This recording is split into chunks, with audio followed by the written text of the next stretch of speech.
We are live on the air. So we are here today with Amber Hartnell, and this is a beloved sister who's streaming in all the way from the magical island of Kauai. So, Hello. mm, it's so good to see you. And Amber, I just want to begin by sharing this is not the first time I've gotten to interview you. At the first time that I got to interview you, I was blown away by the beauty and the wisdom that flowed through you. So I'm going to do my best to talk as little as possible and let your magic flow through. But I really, really appreciate you being willing to add your love and your energy and your wisdom to and your story to this movement around forgiveness and the power of forgiveness and the collective impact of this film, Beyond Right and Wrong. So I wanted to ask you to start off with, when you first got the invitation to be one of the women leaders really anchoring in the power of this movement, what had you say yes to being involved in this telling of your story? Hmm. Well, for me, forgiveness has really been the central practice to everything in my life. It's been the golden key that continues to open the doors of perceived limitation. And I've lived a pretty radical life. And so, yeah, it just being the bedrock and foundation for everything that I grow from. And so it was my great honor to be here and contribute and to share stories to help to really activate new possibilities for how we can interact with what we might even perceive as traumas, and challenging experiences, to have a new relationship with them that really is rooted in forgiveness. Mm. And so when you, like, I love that idea of the bedrock, forgiveness being the bedrock. And one thing that has come through a lot lately, especially diving really into this conversation, is forgiveness as a catalyst for liberation. And so I'm curious, I know you have many stories, but I'm curious about your journey with forgiveness and on a personal level, how you were able to use forgiveness or come into forgiveness and what that created in you, regarding your personal story. Mm. Yeah, I feel called to share really the foundational story of forgiveness. It's the story that really did set the foundation for the rest of my life, and how I would learn to interact with challenging experiences and to learn how to be liberated by them and empowered, and to discover more of who I am through conflict and through challenge.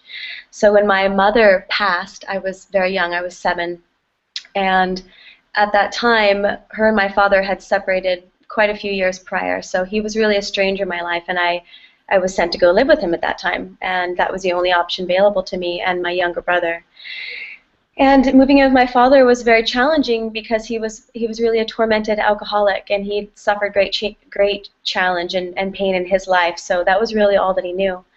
And so I went through pretty intense and regular physical abuse, being whipped up and down the back until I was welted, and at times even drew blood. And for an innocent, sweet, beautiful child of 7 years old, it was one of the most confusing and radical things that I had experienced, and intense pain I endured for years. And there was a moment where one of the times I was being whipped, and I was leaning over the bed and had my face into the bed, and I remember the feeling of contracting away from the impact because it hurt so much.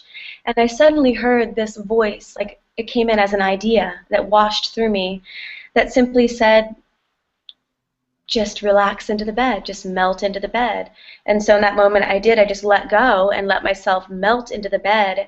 And as I did, I suddenly began to notice that the impact lessened. So it didn't hurt as much as it did when I was contracting away from it.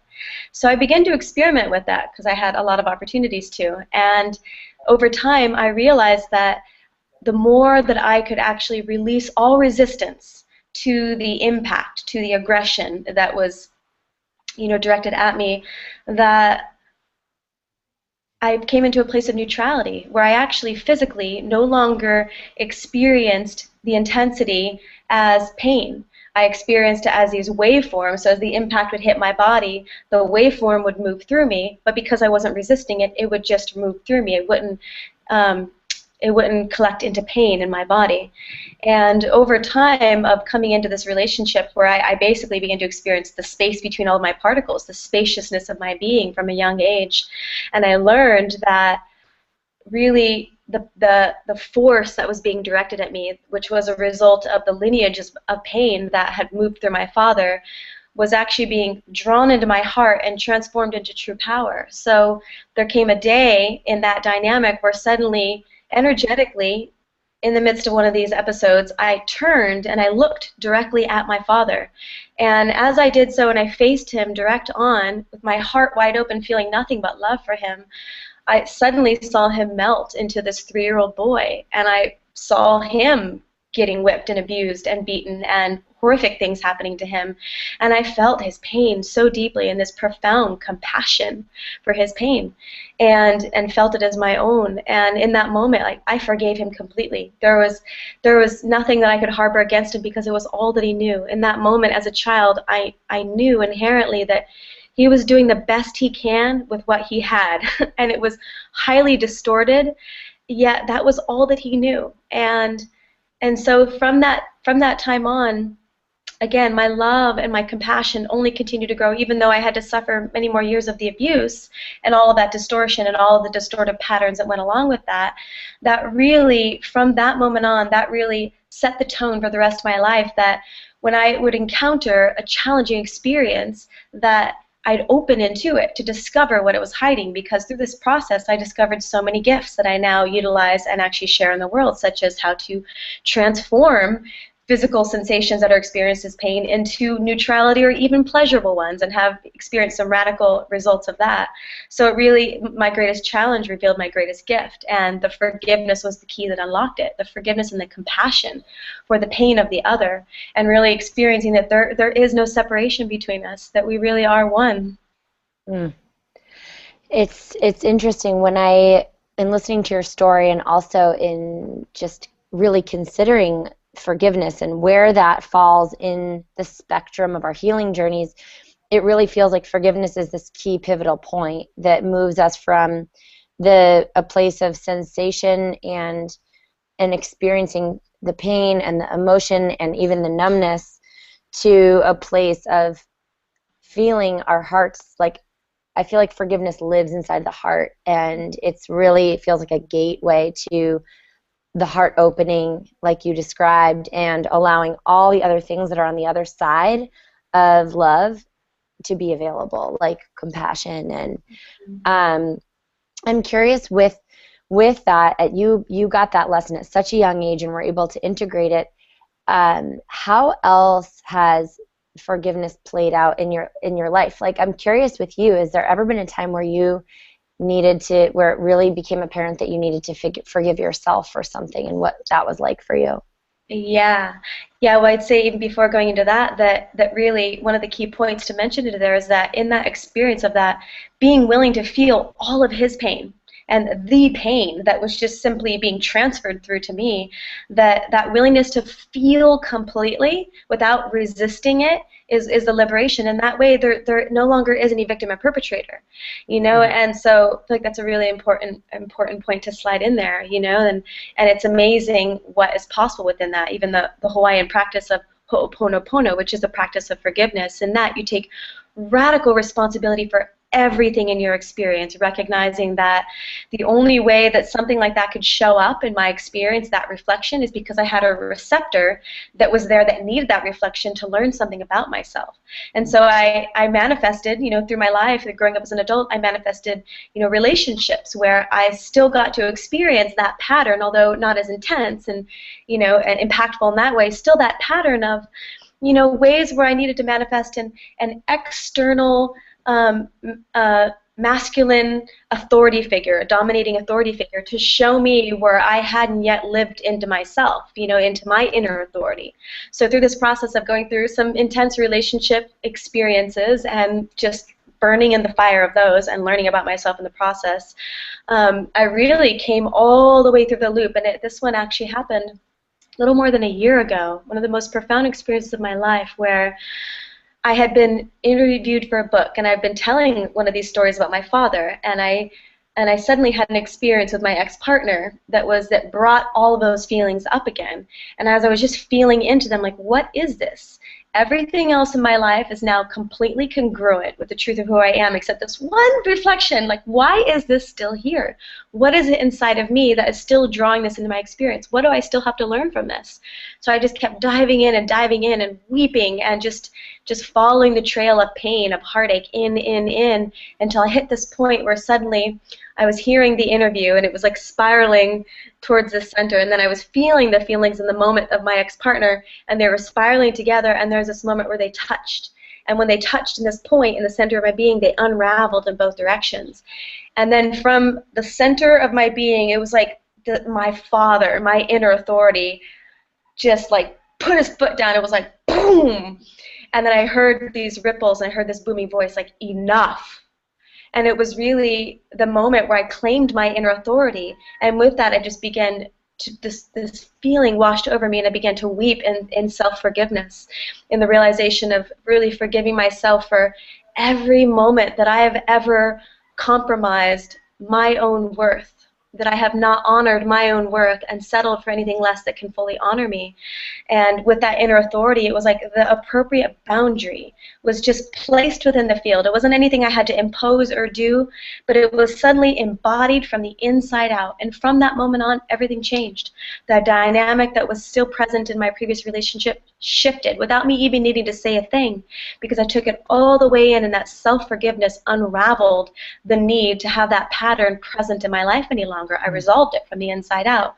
But it took going through all those challenging experiences to lead me into that point where I could actually discover it. Those were what created the catalyst that created the access into what is going on in here, because it's really all an inside job. It's all an inside job, and over again, life shows us that. Yeah. Absolutely. It's interesting when I'm listening to you talk about that pattern and how that showed up over and over. I relate to that so much, in that there's some, it's like, especially for me with men in my life, I've called in men that they've basically had to teach me. I was calling in those external relationships to help me find self-love. Mm-hmm. It's like I was relying on others so much to love me for me, and then when I finally called in a partner that couldn't love me, it really allowed me to fall deeply in love with myself. And at that point, that was my like kind of inner that inner line drawing, like, you got this, like, you don't need another person to love you for you, like, you love you. And now like, if there's more love on top of that, it's a blessed overflow and a meeting of whole beings that fully love each other. And so it's so powerful when that moment comes about where there's that line in the sand that says, enough of this, and we can fully forgive ourselves and let go. And because hanging on to those patterns, I feel like there is a part of us that's judging ourselves, or there's a part of us that is angry with ourselves, or a part of us that's like, why do you keep doing this? And when we stop that, and when we forgive that part of us that kept calling that in, it's like we're truly liberated to live in a very empowered way moving forward. Yeah, in congruence with who we are, with congruence with our essence. So really allowing that to be what then spreads itself open into our experience, so that what we're actually calling into our experience is a reflection of who we really are. Mm-hmm. That is reflecting that self-respect and that honoring that we are fully embodying here. Yes, absolutely. So I'm curious with the film, like, you got to watch the film a couple days ago, and I'm curious about what that brought up in you. Like, you've gotten to do so much work on yourself, and you are such an example for so many people of living a life that's so radiant and whole and congruent, as you say, where and it just exudes from you. It's so clear to see. I'm curious, like, what you were able to draw from the film in terms of either yourself or on behalf of the collective? Mm-hmm. Well, it really was just deeply affirming of my experience of, again, that place where victim and perpetrator, those lines dissolve, and we experience our oneness in humanity, and we can feel another's pain. That is what compels people to take actions that are from a place of distortion, because really, what it really affirmed for me is my core belief that we are all whole and intact at the core. And it's really just the veneers that we've accumulated in our earth walk from adopting the cultural distortions. I mean, we've all lived through so much, and there's been such a rampant distortion in our societies that, it's pretty much impossible to grow up and remain unscathed. We all adopt to some degree these distortions, and some to very extreme degrees that can, elicit very extreme action. So really that place, again, where we dissolve down to our oneness with that profound forgiveness and compassion, only from that place can we heal. Only from that place can we create a true resolution where we can dissolve through those veneers and arrive into our wholeness, where, we really even the transitory nature of these human lives that we live, like we see that they're but a blip, in the eternal timeline, and we come into that place where, we're willing to set ourselves free and set each other free by really touching that place where we are all equal, beneath anything that's been done, beneath any choice that's been made, where we really, again, from that self-forgiveness, then we're able to really see that in everyone else, no matter what choices they made in their lives. Yeah, I feel like for me, one of the reasons I was so excited to have Genes for Justice as an organization dedicated to creating containers where sexual violence and relationship violence no longer exist. One of the reasons I was so excited for that to be a beneficiary of this film, and then is because it's like this film really brings up, it's like almost the darkest of the human experience. It's the acts that by any stretch of the imagination most people would see as unforgivable, and it extends and expands the spectrum of like the resiliency of the human spirit to be like, wow, it's possible for someone to forgive someone that killed 9 of their brothers and sisters and their mother, and like watched it, and it's possible. That's possible.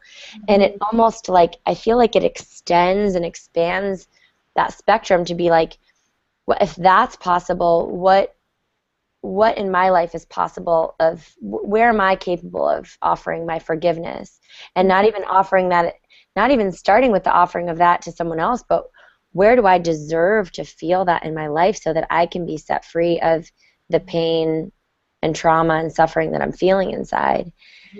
And so that was just this, that was this huge point of connection, because I feel like with sexual and relationship violence, it's another one of those things where it's very easy for people to be like, why should I forgive this person? Like, they don't deserve, they did something wrong, they don't deserve my forgiveness. And I feel like what I love about your message, and that feels so congruent with something I feel in my heart, is like we have to blur the lines down of that victim and perpetrator, because as long as we have those, it's like, well, of course, like, that wasn't, like, you could be, you're the good one and you're the bad one, you're the protagonist and the antagonist, but as long as we have the us and them, or they're the other, then we give ourselves an excuse almost to perpetuate our own trauma and our own pain and suffering. Absolutely. So well said. Thank you for that. And really, and you said it too, that really one of the important things about this movie is showing the most dire extreme circumstances, and showing how it was possible for those beings to forgive in that.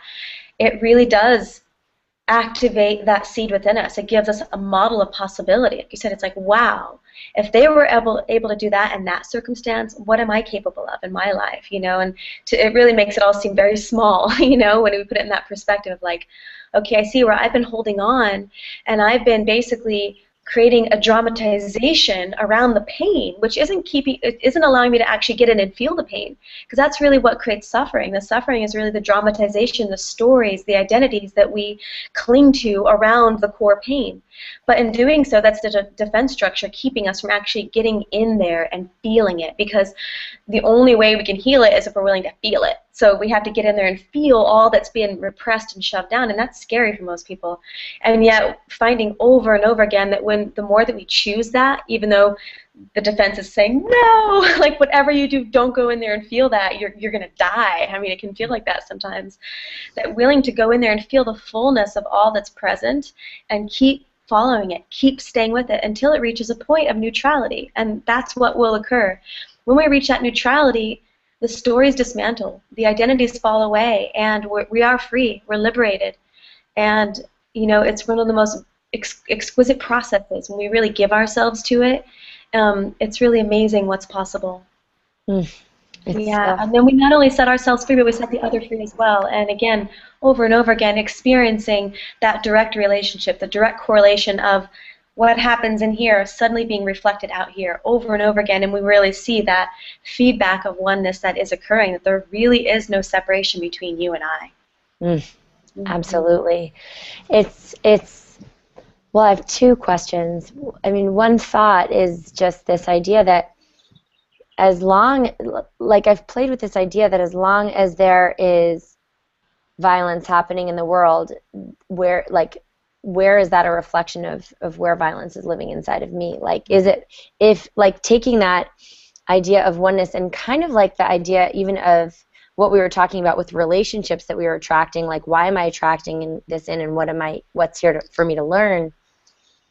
I've been playing with this idea of interconnectedness, and like, is it possible and is it true that as long as there's violence happening in the world, then somehow it must be alive inside of me, because we are all one at the core. And I'm curious if you have any thoughts about that, because it's just been something that I've been playing with a lot lately. Mm-hmm. Yeah, well, certainly, I really do believe that as well. And in my direct experience of that, you know, showing where, because I was such a peaceful, loving, compassionate, forgiving person, and yet I would manifest these, you know, again, these masculine figures who had intense rage and anger. And, you know, I remember feeling at one point, I'm like, I just don't get angry. I just don't, you know, until I did.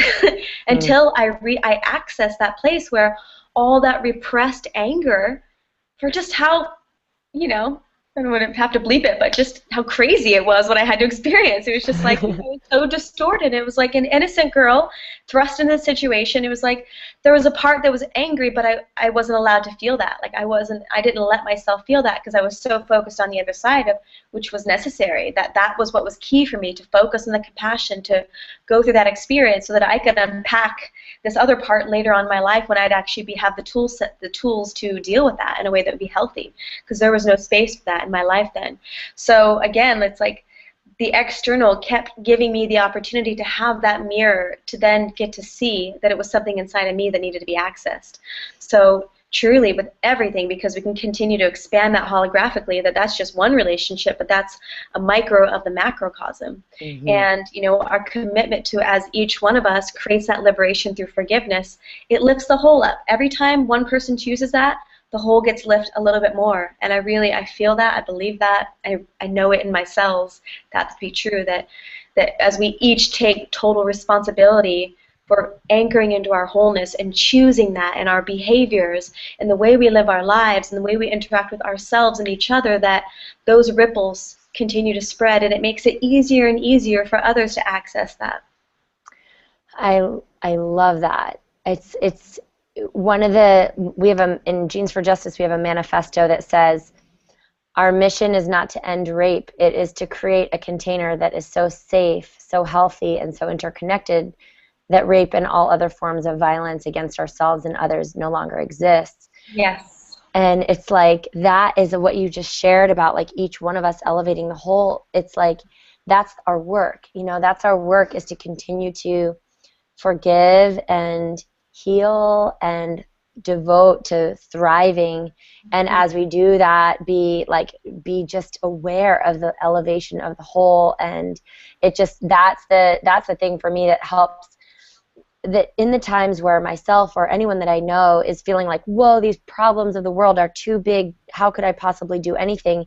It's like, to fix these global atrocities, it's like, well, let's zoom in right now. Like, where does what's living on the collective whole, where does that live inside, and how do we just take stock and scan our own relationship and our own being so that we can open, love a little bit more, open a little bit wider, feel a little bit deeper, and empower those around us who are in our direct circle of influence to do the same. Yes. And so I just thank you just so much for you being such an embodied, living, breathing, speaking, singing, dancing expression of that, for just everyone who is graced with your essence. Mm. Mm. Mm. Thank you. I drink that all the way in. Yeah. And I really want to reflect the beauty of what you just shared, because that's the key right there, is focusing on our wholeness. Focus on what nourishes us. Allow pleasure to be the guide, because pleasure always leads us into the truth of who we are. So if we really, again, we're focusing on nourishing our wholeness, what ends up happening is like that wholeness begins to spread itself open. And as it does, the distortions, the distorted patterns begin to naturally unravel themselves. It becomes effortless. If we're too focused on unraveling the distortions, we could be in that forever. But if we actually bypass that and go to what nourishes us at the core, the distortions do unravel. And if we are paying attention to our ecosystem right here as the individual I, and we are living a love-centered life, then again, those ripples, like that spreads out. All the particles are communicating through all of space, and we are nourishing the ecosystem of the whole as we do so. Mm. It's like, and even in that, I think about Leica, even in that moment, like she's one person, and she devoted 7 years to, I mean, she's done a lifetime of her own work on herself, but then devoted 7 years to even making this film. And it's like that's one person, affecting this much change, who invited me to be a part of this, who, like, now there's all you and a handful of other friends in our tribe that are these epic community leaders, global leaders, just sharing. It's like the power of one, when one becomes devoted to that congruency and that wholeness and what is right, and that pono. I love that you brought in the ho'oponopono. It's like the ripple that can create in terms of elevating the collective becomes like completely tangible. We can watch it rippling out. We can see the impact happening around us. Yeah. Yeah, the fractal spreads.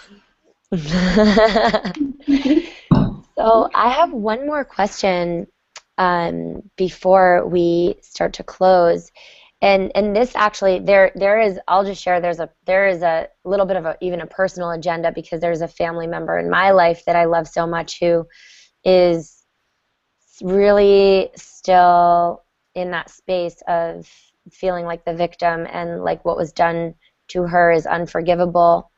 What do you, and which I have complete compassion for how she holds that, but what would you give as a direct piece of advice for someone who is like really in that victim mentality, and that living that out, in that like the feeling almost like that righteousness of like, I won't forgive you because what you did was wrong. Like, what would you give as a piece of advice to help them start to melt into this conversation that we're having? Well, really first there has to be a willingness, because I really believe like we all have our unique kind of time encoded packets that open at the right moment, and you can't force someone to be ready before they are ready.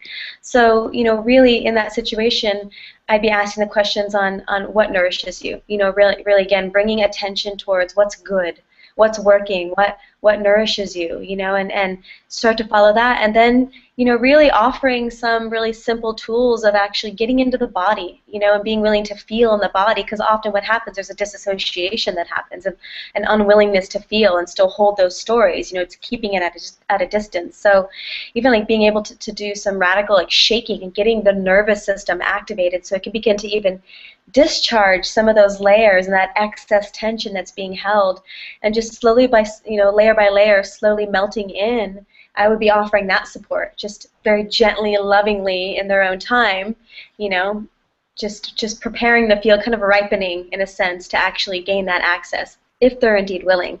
Mm-hmm. Yeah, I Yeah. think that willingness, I mean, all those pieces are super valuable, and definitely I feel like the willingness has to be there, because you can't force, like, even forgiveness, you can't force that before someone has that desire to access that level of both feeling and healing, because inevitably the path of forgiveness does open us up to a whole new set of our emotions, and it's the, are we willing and ready to allow those feelings to emerge. Yeah, absolutely. And really that practice of Ho'oponopono, it's like you can't fake forgiveness, but Ho'oponopono, even just starting that trail as an exploration, like, could I really, I might not believe it, but could it be possible? In the Ho'oponopono, it's very simple. It's, you just really repeat it, as often as needed to, and in whatever situation that's needed. And very simply, it's, I'm sorry, basically, I'm sorry, please forgive me, thank you, I love you. And it could be like, I'm sorry for, for myself and all of my ancestors, all the way back to single cell organism, for anything that I've ever done to you, to generate pain. It's like, please forgive me, and thank you for this opportunity to learn about myself. And fundamentally, I love you, because we are love at the core of it all, beneath the skins of these identities that we have agreed to adopt, and the roles we've agreed to play for each other, to learn what we need to learn, and remembering that it's all about learning. It's like, what am I here to learn? And that's really it. And so, yeah, from my heart, that is offered. Oh, thank you, Amber. There's a chant that I would be love to close with, unless you have a, like, Amber is coming to us from Kauai, from the home of the Ho'oponopono. So there's a chant that I have. It's in English, and I will share it. But unless you have a chant that might be like along the lines of Ho'oponopono that you'd like to share. I'd love to receive your chant. You're inspired. Okay. So just I don't think we're on too much of a delay. So just sing with me as soon as you feel called to. And even if we are on a delay, it doesn't matter, because it's like a round. Yeah, exactly. The ripples will still spread. It's our sound ripple of resonance and forgiveness. Mhm. So it goes like this. Bless you, bless you. Thank you, I love you. Please forgive me, I forgive you. Bless you, bless you. Thank you, I love you. Please forgive me, I forgive you. Bless you, bless you. Thank you, I love you. Please forgive me, I forgive you. Hmm. Yes. Beautiful. Thank you, Jen. Mm. Oh, thank you so much, Amber. Thank you for being willing to be a part of this movement, and to share your story, and to share this message with your community and our community, and which really is all the same community, and just for being such a beacon for so many people of what's possible when we are willing, and when we listen, and when we allow, and when we receive. and when we continue to live from that place. Mm, my absolute pleasure. And thank you, Jess, for being such an exquisite embodiment of unconditional love, and just through your very presence, creating a container of safety for life to flourish, and all that you so devotedly serve as an extension of that. You're so precious. Thank you. Mm, I love you. And I will just close with one little thing. If people who are watching this that haven't yet gotten to experience your radiant medicine, if they're wanting more delicious amber, where can they find you? That's a good question. I'm actually in construction right now to create a hub for you to find me. So for now, you could just go to Facebook and look up my name, Amber Hartnell, and stay tuned to the next couple of months where, yes, the virtual hub will be birthed to really plug in and experience the different offerings that are being shared. The virtual hub will be ecstatically birthed. Yeah. Oh, well, aloha, love. I love you. Thank you so much for being a soul sister and for being a part of this movement. An effortless pleasure. Thank you, Jess.